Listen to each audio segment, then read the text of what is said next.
Welcome to Honor of Kings highlights. In this video, witness the intense best of 3 battle from the MKL Spring Season 2025 Black Shrew Esports versus Seoul Esports. Game number 1, Black Shrew Esports against Seoul Esports.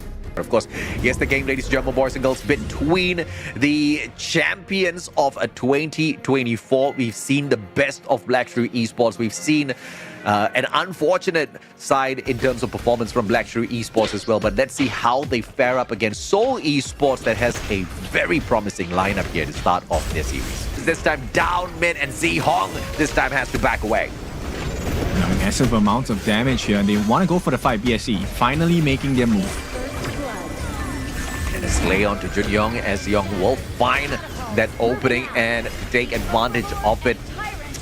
Black Shrew Esports is punishing Seoul Esports for the mistake here. Hops on in and pulls that distraction so that Musang King can live to tell the tale a little bit later on. Launched up into the air, and JR finds Ricky, slays him instantly. Here comes yet another engagement up against Gui as well. The whole squad of Black Shrew Esports down deep in the jungle of Seoul Esports. An opener to back away, that baits Musang King in, as Deanna Jr. will go ahead to focus on the turret instead, and they get an easy one onto Frost after Junior does a majority of the work. And the whole Esports has not found their spirit just yet in a 2v3 battle now. Down in this mid part of the map, Deanna hopping on back. Ricky stood no chance. Zeong slayed him the moment he stood there, and Gui will be stunned halfway through. They take yet another tower, and this is Black Shrew Esports snowballing, rampaging into the players of Seoul Esports, giving them no chances to counter whatsoever. If I'm not wrong, ahead of JK. That's a big difference. Absolutely. Look at Musang King once again catching Gui out. Yep, he is immune. Thank goodness. This game that we can see. Yep, the only way to try and burn out the resources.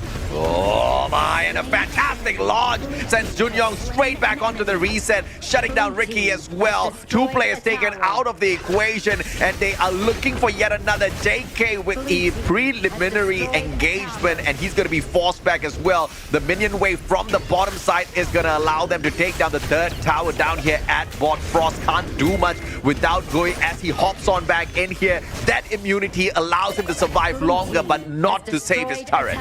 Again, is because they wanted yet another objective. Overlord this time on play, as Maihok gets slayed for overstepping his boundaries. The rest of his team members, though, getting sports is obviously tipping the scale in their favor. Yet again, another pressure push, this time up top, and the 3rd tower will go down.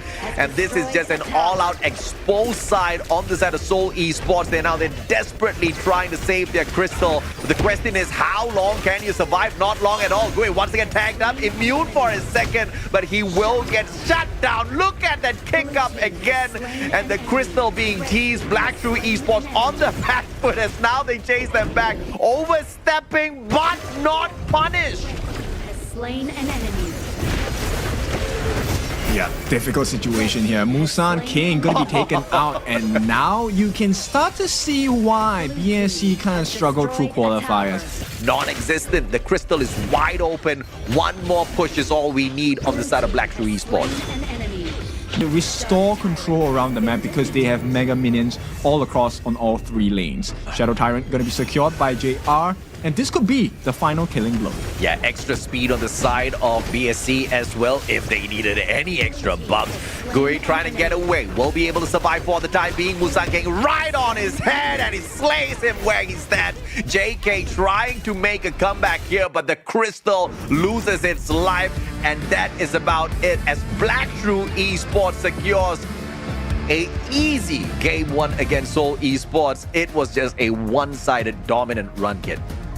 Well stacked up against them, right? Especially with that U1, the devastating combat that he can bring upon the players of Seoul Esports is pretty tough to deal with overall. Zhong, if they can steal this camp, that's great. So Gui actually gets that first steal, but he might have to give his life.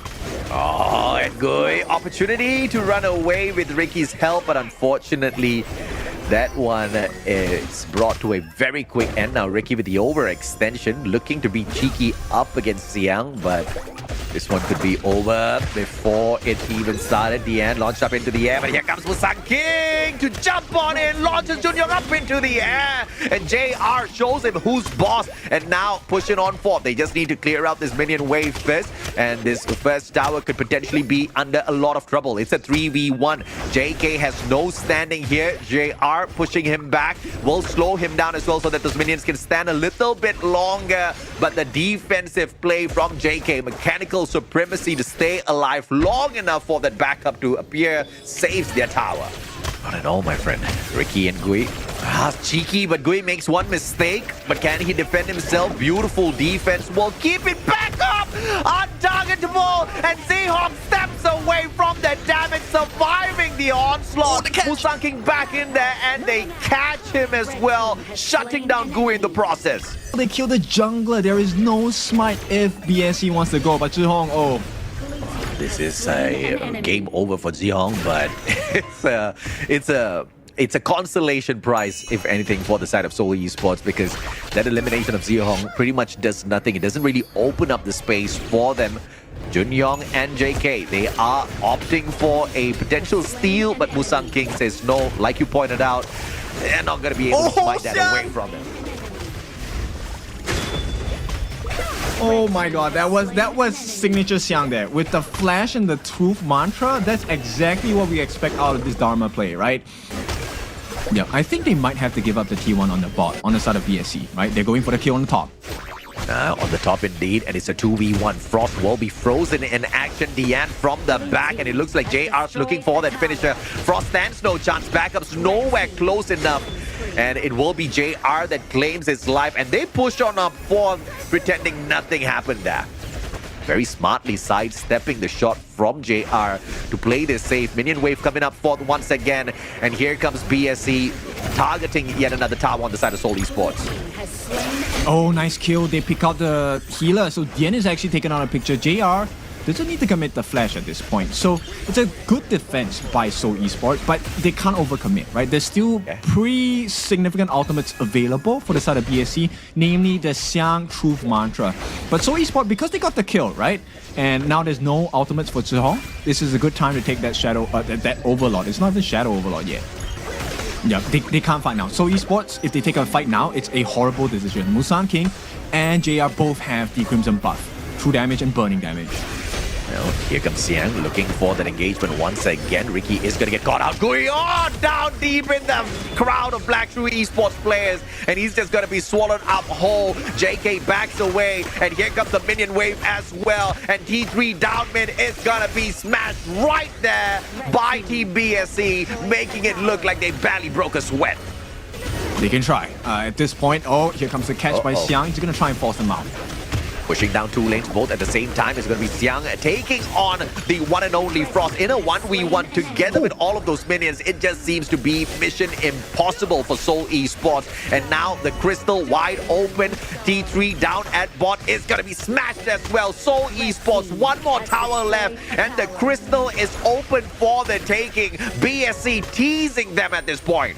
Two lanes of super minions. Can they defend?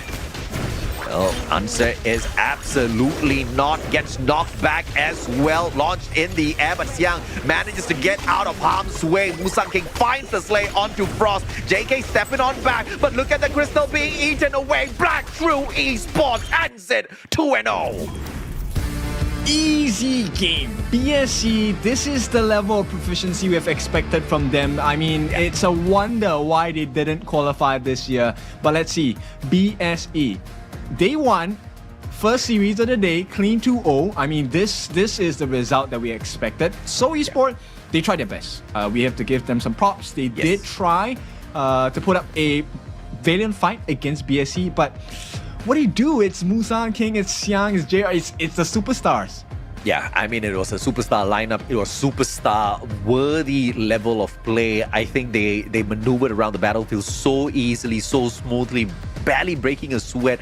And they were so well put together in terms of their objectives on the battlefield, right? They were working together as one fluid movement, as one team, as one unit. And Seoul Esports, they tried. We could clearly see them kind of trying to counter these plays by playing it a bit defensive. But they were just being outscaled every single moment of that game, and they just couldn't find a way to catch up. Yeah, which is why I was kind of worried during the ban pick phase, right? Because at this point, it was just too much farm, and the itemization, look, 9,000 gold for JR. It is already with the Daybreaker, with the Blood Weeper, Shadow Reaper. Everything speaks RIP, right? RIP, rest in peace, Shrew Esports. Amen. And I, pun intended there too, I'm sure. Unfortunate for Shrew Esports. But you know, this is not the end of the road just yet. First of all, it's a double round robin, so they get another chance to either be decimated by Black Shrew Esports or to pull a phenomenal comeback and to make a name for themselves. Because if they can pull a comeback after being beaten down in this way, I think both you and I will lose our minds. It's an opportunity for them. But at the end of the day, 3 teams can make it through the Esports World Cup. Shrew Esports could just be one of them. You have already noted their lineup, their bans and picks game is pretty solid mechanically as well as objective wise. Perhaps if that is a little bit smoothened out, things could be a little bit better for them.